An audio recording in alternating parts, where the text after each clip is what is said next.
اور اتفاق سے ہم اس وقت کراچی میں تھے کیونکہ ان کے خلاف MQM کے خلاف آپریشن شروع ہوا تھا، یہاں کے کوئی صحافی بھی وہاں گئے ہوئے تھے، تو انہوں نے ہمیں جناح پور کا نقشہ دکھایا اور کہا کہ یہ جناح پور بنانا چاہتے ہیں۔ اسی طرح کے الزامات لگے کہ ان کے بہت سے لوگ جو انڈیا گئے اور وہاں جا کے انہوں نے تربیت حاصل کی اور آگے پھر وہ تخریبی کارروائیاں کرتے رہے۔ اس وقت بھی کچھ ایسے لوگ پیش کیے گئے جو اقرار کر رہے تھے اور یہ جو نام جاوید لنگڑا ہے، یہ اس وقت بھی میں نے سنا تھا کہ جاوید لنگڑا اور بھی کئی نام تھے جو کہ انڈیا میں گئے، انہوں نے وہاں پہ تربیت حاصل کی۔ جو کراچی میں بد امنی اور فساد اور تخریب کاری اور ٹارگٹ کلنگ اور یہ سب کچھ ہو رہا ہے، اس کے بارے میں سوچتے رہتے ہیں لوگ، میں بھی اور آپ بھی سوچتے ہیں بطور شہری کہ یہ کیا ہو رہا ہے۔ ایک میگا سٹی ہے، کمرشل ہب ہے، ہماری اکنامک ایکٹیویٹی کے لیے شاہ رگ کی حیثیت رکھتا ہے، اس میں یہ بد امنی کیوں ہے؟ اور بار بار پھر ذہن جاتا ہے کہ آخر یہ کون کروا رہا ہے۔ آپ کو یہ بھی پتہ ہوگا کہ پاکستان ہندوستان کی جنوبی ایشیا کے اندر پراکسیز چل رہی ہیں، پراکسی وار ہو رہی ہے اور بڑی مداخلتیں ہیں ایک دوسرے کے اندر۔ تو میں یہ سمجھتا ہوں کہ پھر یہ سوال اٹھتا ہے کہ آخر کون ہے جو کراچی میں امن نہیں ہونے دیتا؟ اس مرتبہ جو آپریشن کراچی میں شروع ہوا اس میں بڑا سوچ سمجھ کے بڑا میٹیکولسلی کام کیا گیا، اور اس کے بعد یہ جو سہولت مرزا کی گرفتاری، 9/0 کے اوپر چھاپا، لوگوں کا پکڑا جانا، اور اب تو سہولت مرزا کے بھی مزید آ گئے، کو ٹھیک ہے، بیان آ گیا۔ اس کے علاوہ اسلحہ کا پکڑا جانا جو کہ بغیر مگر لائسنس۔ جاوید صاحب کیا فرق ہے اس سے پہلے جب سہولت مرزا اور 9/0 پہ جب ریڈ ہوا، وہ رینجرز کی طرف سے میڈیا کے لیے بریفنگ کی گئی، پریس ٹاک کی گئی، اور اب سندھ پولیس کی طرف سے الزامات لگ رہے ہیں، فرق کیا ہے دونوں میں؟ فرق کوئی بھی نہیں ہے۔ میں یہ سمجھتا ہوں کہ شاید رینجرز نے آگے آ کر بات کرنے کی بجائے پولیس کو کہا کہ آپ یہ بات کریں۔ ہم پہلے بہت کر چکے ہیں۔ جی، لیکن میں یہ سمجھتا ہوں کہ اس میں ضروری ہے کہ MQM بھی سوچے کہ آخر وہ سیاسی جماعت ہیں، 30 سال سے زیادہ ان کو ہو چکے ہیں، وہ اسٹیبلش کر چکے ہیں کہ حیدرآباد اور کراچی میں ان کی ایک سیاسی حیثیت موجود ہے، وہ اکثریتی جماعت بن کے ابھرتے رہے ہیں، تو آخر ان پر یہ الزامات کیوں لگتے ہیں؟ الطاف صاحب بار بار کہتے ہیں کہ ہماری جماعت میں جرائم پیشہ لوگوں کی کوئی گنجائش نہیں۔ حال ہی میں انہوں نے کہا ہے کہ ہمارے لوگ نوجوان جو ہیں ریڑھی لگا کر مزدوری کریں لیکن تخریب کاری نہ کریں، ٹارگٹ کلنگ نہ کریں، کسی کے خلاف کوئی چلے اب یہ الزامات لگانے والوں کو تو کوئی نہیں روک سکتا نا؟ جی، الزامات مگر یہ آپ سمجھتے ہیں کہ یہ جو الزامات ہیں یہ نئے ہیں اور سنگین ہیں؟ نہیں، نئے نہیں ہیں۔ میں نے کہا نا کہ ایک کوسچن مارک شروع سے ہے، اور یہ کہا جا رہا ہے کہ کوئی بیرونی قوت پاکستان کے اندر اور پاکستان کے میگا سٹی کو بد امنی کا شکار رکھنا چاہتی ہے۔ ایک چھوٹی سی بریک لیتے ہیں جاوید صاحب، اور بریک کے بعد ہم اس پریس کانفرنس الزام اور جوابی الزامات کا مزید اس پہ جائزہ لیں گے۔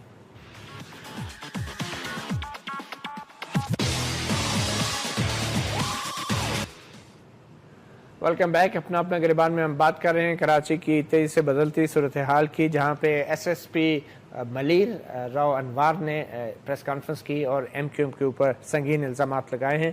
ہمارے ساتھ کراچی سے براہ راست ہمیں جوائن کر رہے ہیں ساجد احمد، جو رکن قومی اسمبلی ہیں MQM کے، اور ہمیں ٹیلی فون لائن پہ جوائن کریں گے راؤ انوار SSP ملیر۔ پہلے ہم چلتے ہیں راؤ انوار صاحب کی طرف، اگر ہمارا رابطہ ہو گیا ان سے تو ہمارا رابطہ راؤ انوار سے نہیں ہو سکا، ہم کراچی میں ہی چلتے ہیں، وہاں پہ ساجد احمد صاحب ہمارے ساتھ موجود ہیں۔ ساجد صاحب، آپ کے پریس کانفرنس تو ہم نے سن لی، اور آپ نے یقیناً تردید کی ہے ان تمام الزامات کی، اور یہ بھی آپ نے وضاحت کی ہے کہ جن دو افراد کو SSP راؤ انوار کے مطابق ایک دن پہلے گرفتار کیا گیا ہے، ان کو دراصل طاہر ریحان کو 26 فروری کو گرفتار کیا گیا بکولاب کے، اور جنید کو 24 مارچ 2015 کو گرفتار کیا گیا۔ ان کی گرفتاری کی تاریخوں میں تو یقیناً فرق ہو سکتا ہے، اور آپ کو پتہ ہے جو ہمارے ادارے ہیں خاص کر خفیہ ادارے، ان پہ یہ الزامات تو سپریم کورٹ کی تک بھی لگے کہ اٹھا لیتے ہیں اور پھر مہینے ڈیڑھ بعد پولیس کے حوالے کر دیتے ہیں۔ مگر اس کے علاوہ جو الزام لگا ہے یہ ہے کہ ان دو افراد نے جو ہے بھارت سفر کیا ان لوگوں نے، تو آپ اس اسپیسیفک مخصوص الزام کے حوالے سے کچھ بتانا چاہیں گے کہ کیا یہ دونوں لوگ بھارت گئے یا نہیں گئے؟ اس کے بارے میں کچھ آپ بتانا چاہیں گے؟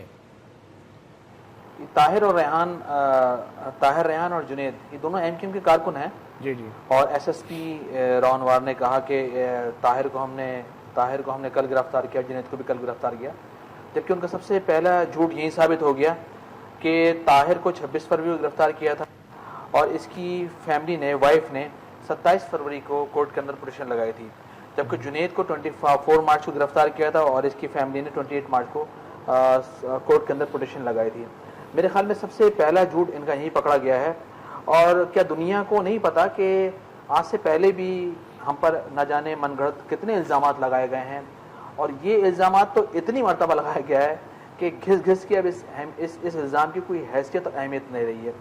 دوسری بات یہ کہ دنیا کو یہ بھی پتا ہے, پاکستان کے لوگ یہ بھی جانتے ہیں کہ راؤ انوار کس کے منظور نظر ہیں, کس کا شفقت کا ہاتھ ان کے اوپر ہے, کن سے ڈائریکٹ کانٹیکٹ میں رہتے ہیں. اور گزشتہ کل سی ایم ہاؤس کے اندر بھی ایک میٹنگ ہوئی تھی جس میں سی ایم سندھ خود اپنا زرداری صاحب موجود تھے اور ایک اور کوئی اہم شخصیت وہاں موجود تھی جس کے بارے میں ہم نے بہت زیادہ معلومات کی لیکن ہمارے ذرائع وہاں تک پہنچ نہیں سکے. تو ہم آپ سے گزارش کریں گے کہ آپ اس گتھی کو سلجھا دیں اور آپ معلوم کریں کہ تیسرا فرد اور شخص کون تھا. اس کے علاوہ آپ کو یاد ہوگا کہ 1992 کے بعد بھی ایم کیو ایم پر جناح پور کے الزامات وہ تیسری شخصیت کہیں اشرت العباد صاحب تو نہیں تھے؟ جی آپ معلوم کریں, یہ ہمیں نہیں معلوم ہے. ہم نے میں نے کہا نا ہم نے بہت کوشش کی معلومات کرنے کی, لیکن جو تھرڈ جو وہاں فرد بیٹھا ہوا تھا اس کے بارے میں ہمیں معلومات ہم نے بہت ذرائع لگائے, سورسز لگائیں, لیکن اب یہ ہم آپ پر چھوڑتے ہیں کہ آپ اس گتھی کو سلجھا دیں تو یقیناً آپ کو انداز ہو جائے گا. ساجد صاحب آپ سے ہم مزید بھی اب بات تو کریں گے پروگرام کے آنے والے حصے میں بھی, مگر میں نے ایک سوال یہ کیا تھا سادہ سا کہ الزام یہ ہے کہ یہ دونوں دہشت گرد اور ایم کیو ایم کے چند دوسرے لوگ انہوں نے حال ہی میں بھارت کا کوئی سفر کیا ہے. کچھ آپ کو اندازہ ہوا یہ کس پیریڈ کی بات کر رہے ہیں؟ کیا یہ 1992 والے کوئی الزامات ہیں یا یہ ابھی حال ہی میں کوئی بھارت کو ٹریول کیا آپ کے کسی کارکن نے؟ یہ الزامات 1992 والے ہیں. اچھا, اس کے بعد ٹریولنگ کا کوئی الزام نہیں ہے؟ میری بات سنیں, دیکھیں باہر تو کراچی میں رہنے والے وہاں سے مائگریٹ کر کے آئے, ان کے اجداد وہاں موجود ہیں, ان کا آنا جانا تو لگا ہوا ہے. اس کے علاوہ وہاں سے بھی یہاں پر لوگ آتے ہیں, تو اس کا مطلب یہ تو نہیں کوئی ایجنٹ ہو گیا بھارت کا یا اس پہ آپ الزام فوری طور پہ لگا دیں. دیکھیں یہ ایک پری پلان ہے. ہمیں نہیں پتا کہ اس پری پلان الزام کے جو سیاسی من گھڑت الزام لگایا گیا ہے اس کے پیچھے مقاصد کیا ہیں, اور اس کے پیچھے جو ایکٹر اداکار ہیں وہ بھی کھل کے سامنے آ چکے ہیں.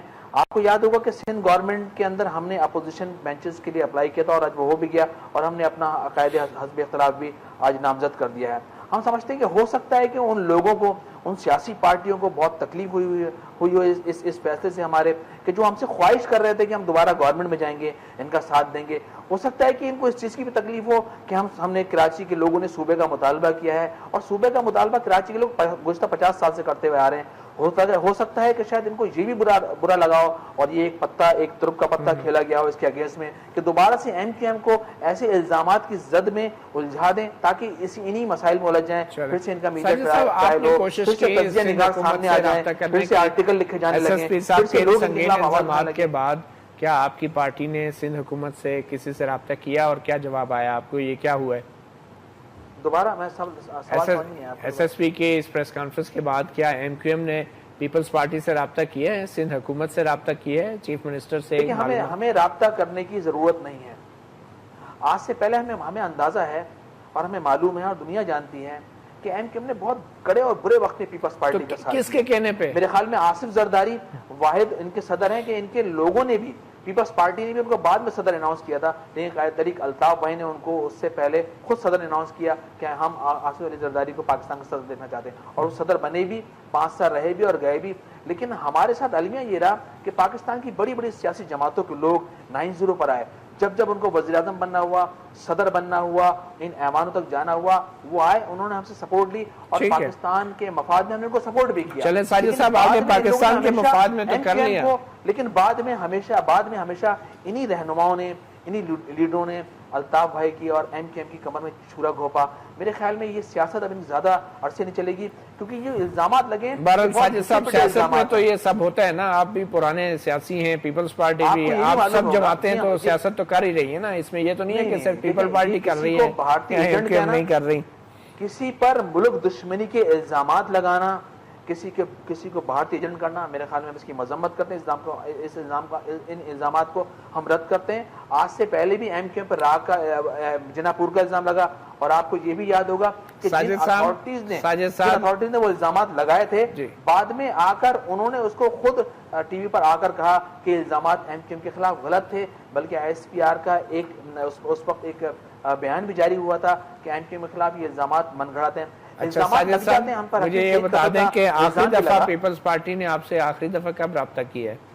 دیکھیں ہم پر تھوڑا سا میں آگے جاؤں گا، ہم پر آخری دفعہ بھی جو انہوں نے صدر زرداری نے الطاف کو فون کیا تھا NA 246 نہیں، ابھی اپوزیشن یہ حکومت میں شامل ہونے کے لیے جو آپ کو کہہ رہے تھے اور آپ نے فیصلہ کیا ہم اپوزیشن میں بیٹھیں گے، اس دوران کوئی رابطہ ہوا؟ آفر تو ان کی طرف سے پہلے بھی آئی تھی اور گزشتہ دنوں بھی آفر آ چکی ہے ہمارے پاس کہ ہم آپ کو آفر کرتے ہیں گورنمنٹ میں آئے، لیکن ایم کیو ایم نے فیصلہ کر لیا ہے کہ ہم اپوزیشن بینچز میں بیٹھیں گے، ہم کراچی کے ان مسائل کو اٹھائیں گے کہ جو حل نہیں ہو پا رہے، جو ہمارے گورنمنٹ میں رہنے کے باوجود ہماری آواز اٹھانے کے باوجود بھی وہ مسائل ہمارے حل نہیں ہو سکے۔ ہمارے ساتھ رہیے گا صدیق صاحب۔ اب یہ دیکھیں ایک ایس ایس پی لیول کا بندہ ہے اور انہوں نے پریس کانفرنس کر دی ہے، تو یہ یقیناً سندھ حکومت کی مرضی کے بغیر تو شاید یہ ممکن نہ ہو، تو کیا وجہ ہے کہ سندھ حکومت خاموش ہے، کوئی وزیر سامنے نہیں آ رہا، سام سا سونگ گیا ہے سب کو؟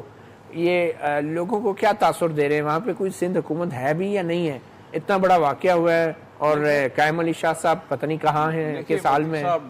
کراچی کی جو سیاست ہے یا سندھ کی، وہ بڑی عجیب ہے۔ سندھ میں Peoples Party M Q M اکٹھے بھی رہے، آپ نے دیکھا زرداری صاحب پریزیڈنٹ رہے اور انہوں نے مفاہمت کی ایک پالیسی اپنائی، اور ان کا اور ایم کیو ایم کے درمیان میں سمجھتا ہوں 5 سال ٹھیک گزر گئے۔ لیکن یہ جو خاموشی ہے جاوید صاحب، اس کے بارے میں آپ کیا کہتے ہیں؟ میں یہ سمجھتا ہوں کہ لوگوں کو یہ تاثر تھا کہ یہ دونوں جماعتیں جو ہمیشہ رائیول رہی ہیں، مطلب ان کے لیے سندھ کے اندر ایک دوسرے کی رائیول جماعتیں رہی ہیں، وہ اربن ایریے میں پیپلز پارٹی آنا چاہتی ہے اور ان کی جگہ وہ لینا چاہتی ہے، اور ویکیوم جو ہے فل کرنے کی کوشش ہوتی ہے۔ 5 سال اچھے گزر گئے، لیکن اب جب یہ سندھ میں دوبارہ حکومت آئی ہے پیپلز پارٹی میں، تو ان کے درمیان ایک فرکشن اور ایک کشیدگی ہے، اور میں سمجھتا ہوں کہ جیسے انہوں نے اشارہ کیا ساجد صاحب نے کہ چھرا گھونپا ہے، پیپلز پارٹی ہو سکتی ہے اس کے پیچھے، چیف منسٹر ہاؤس کا انہوں نے ذکر کیا، اجلاس کا ذکر کیا، تو اس کا مطلب یہ ہے کہ ان کے درمیان بد اعتمادی کی فضا پھر پیدا ہو چکی ہے۔ یہ پاکستان کے لیے اچھا شگون نہیں ہے۔ میں سمجھتا ہوں کہ کراچی میں امن کے لیے، مگر ایم کیو ایم کو تو پھر منا ہی لیتی ہے پیپلز پارٹی ہر بار، یہ تو ہوتا ہے، یہ تو مجھے نہیں پتا کہ ٹیلی فون لائن پہ سردار اسحاق صاحب ہمیں کریں گے اگر تو ٹیلی شاید فون ہو لائن جائے۔ پہ سینئر قانون دان سردار اسحاق صاحب۔ سردار صاحب بہت شکریہ اپنا گریبان کو وقت دینے کا۔ سردار صاحب، ایک ایس ایس پی لیول کا بندہ یہ کہہ رہا ہے پریس کانفرنس میں کہ میں سفارش کروں گا کہ ایم کیو ایم پہ پابندی لگائی جائے اور یہ سیاسی جماعت ملک دشمن ہے، تو یہ ایک سرکاری پولیس کا اعلیٰ افسر اور پریس کانفرنس کے اندر اس طرح شواہد کاغذ دکھا کے کیا اتنے سنگین الزامات لگا سکتا ہے اور پھر میڈیا کے سامنے پریڈ کرا سکتے ہیں ان ملزموں کی؟ آپ اس ایس ایس پی راؤ انوار کے اس کنڈکٹ کو کیسے دیکھتے ہیں؟ میں عرض کروں، آرٹیکل 38 اینڈ 39 سردار صاحب آپ کو ہماری آواز آ رہی ہے؟ ہاں جی آ رہی ہے۔ میں عرض کروں کہ یہ آرٹیکل 38 اور 39 آف دی قانون شہادت says any confession made by any person before the police officer is inadmissible۔ یہ اس کے خلاف بھی استعمال نہیں ہو سکتا، چاہے جائے کہ کسی اور کے خلاف استعمال ہو۔ تو اس پولیس افسر کے اس کنڈکٹ کو آپ کیسے دیکھتے ہیں؟ کیونکہ یہ بہت بڑا واقعہ ہے کہ ایس ایس پی لیول کے بندے نے پریس کانفرنس میں ایک سیاسی جماعت پہ جو الزامات لگائے، اور پھر مطلب کیا یہ مس کنڈکٹ ہے یا کس طرح آپ دیکھتے ہیں قانون کے تحت اس کو؟ میں اس کے بارے میں کچھ نہیں کہوں گا، یہ ان کو اس طرح نہیں کرنا چاہیے جب ان کو پتا تھا کہ یہ بیان پولیس افسر کے پاس یہ انڈمیسیبل ہے اور نہیں اس کے خلاف استعمال ہو سکتا۔ البتہ یہی شخص اگر جا کر کسی مجسٹریٹ کے پاس بیان دے دے تو then that will have some value, otherwise جناب اس کی کوئی نہ اہمیت ہے، نہ ہی اس کا کوئی سیاق و سباق شمار ہوگا، اور نہ ہی اس کے خلاف یہ استعمال ہو سکتا ہے۔ رہ گیا پولیس کا کنڈکٹ، تو پھر وہ میں سمجھتا ہوں کہ سارے جانتے ہیں، انہوں نے اپنی بتا دی کارکردگی، یہ دیکھے بغیر ہی کہ یہ اس حد تک ایویڈنس جو ہے یہ بیکار، بے معنی اور بے مقصد ہے۔ اچھا سردار صاحب، آپ کا تو کافی تجربہ ہے کرمنل کیسز کے حوالے سے بھی۔ ایک طرف یہ دعویٰ کیا گیا ہے ایس ایس پی راؤنوار کی طرف سے کہ ایک دن پہلے ان 2 دہشت گردوں کو پکڑا ہے جن کا تعلق بقول ایس ایس پی کے MQM سے ہے اور یہ بڑے خطرناک لوگ ہیں، اور دوسری طرف تردید آئی کہ جناب ایک کو طاہر ریحان کو 26 فروری کو گرفتار کیا گیا، جنید کو 24 مارچ کو گرفتار کیا گیا، ہائی کورٹ میں ریٹیں بھی پڑی ہیں۔ تو یہ فرق کیوں آتا ہے گرفتاری کی تاریخ میں عام طور پہ؟ عام طور پر یہی ہوتا ہے کہ پکڑ پہلے لیتے ہیں، بٹھائے رکھتے ہیں، اور اس کے بعد کیا کرتے ہیں کہ 2 طریقے ان کے ہاتھ میں۔ ایک تو یہ کرتے ہیں کہ اس انلیگل کنفائنمنٹ کو جسٹیفائی کرنے کے لیے ایک چھوٹی سی FIR لکھتے ہیں، ایک تک مخبر نے اطلاع دیا کہ فلاں فلاں فلاں بندے فلاں جگہ بیٹھے کسی ڈکیتی کی تیاری کر رہے ہیں، اور جا کے پکڑ لیتے ہیں۔ اس طرح وہ جسٹیفائی کر دیتے ہیں وہ اپنی ساری انلیگل کنفائنمنٹ جو انہوں نے کی ہوتی ہے۔ ایک تو یہ موڈس آپرینڈی کا یہ ہوتا ہے، تو یا پھر کیسے کرتے ہیں کہ کوئی پیچھے چیز ڈال دی، گرنیڈ ڈال دیا، چیسٹ ڈال دی، ہیروئن ڈال دی اور پرچہ کرا دیا۔ صحیح، ایسا کرتے رہتے ہیں، یہ ہوتا رہتے ہیں، یہ ہوتا ہے، عام ہوتا ہے۔ اور یہ بھی ہوتا ہے کہ عام طور پہ خفیہ ادارے بندوں کو لے جاتے ہیں اور پھر کچھ عرصے بعد پولیس کے حوالے کر دیتے ہیں، پولیس اسی روز تاریخ میں گرفتاری ڈال دیتی ہے۔ یہی ہوتا ہے، تو یہی ہوتا ہے۔ اس سے کیس پہ کیا اثر پڑتا ہے؟ اگر یہ ثابت کر دیا جائے کہ یہ واقعی پہلے انلیگل کنفائنمنٹ میں تھے تو پھر وہ ساری کی ساری کارروائی قلعدم ہو گئی۔ اس کا مطلب ہے کہ جو دہشت گرد عدالتوں سے چھوٹ جاتے ہیں اس میں قصوروار یہی ادارے ہوتے ہیں جو کہ لوگوں کو اٹھاتے ہیں، گرفتار کرتے ہیں، مگر ان کی گرفتاری ریکارڈ پہ نہیں لاتے۔ یہی بات، بالکل یہی بات۔ سردار ان کی صاحب، وہ بعد میں شناخت پریڈ کراتے ہیں، ایک بار ثابت ہو جائے کہ پہلے لے گئے ہیں، وہ شناخت پریڈ بھی بے معنی ہو کر رہ جاتی ہے۔ اچھا سردار صاحب، آخر میں یہ بتا دیں کہ یہ میڈیا کا ایسی سچویشن میں کیا ذمہ داری بنتی ہے قانونی، کہ اگر پولیس والے ملزمان کو سامنے پیش کر رہے ہیں، ان کی ویڈیوز دے رہے ہیں، چلاؤ کوئی جیل کے اندر سے کوئی سزائے موت کا قیدی ہے، تو میڈیا پہ کیا قانونی اور اخلاقی ذمہ داری بنتی ہے؟ صرف اس حد تک کہ جو کچھ وہ کہتے ہیں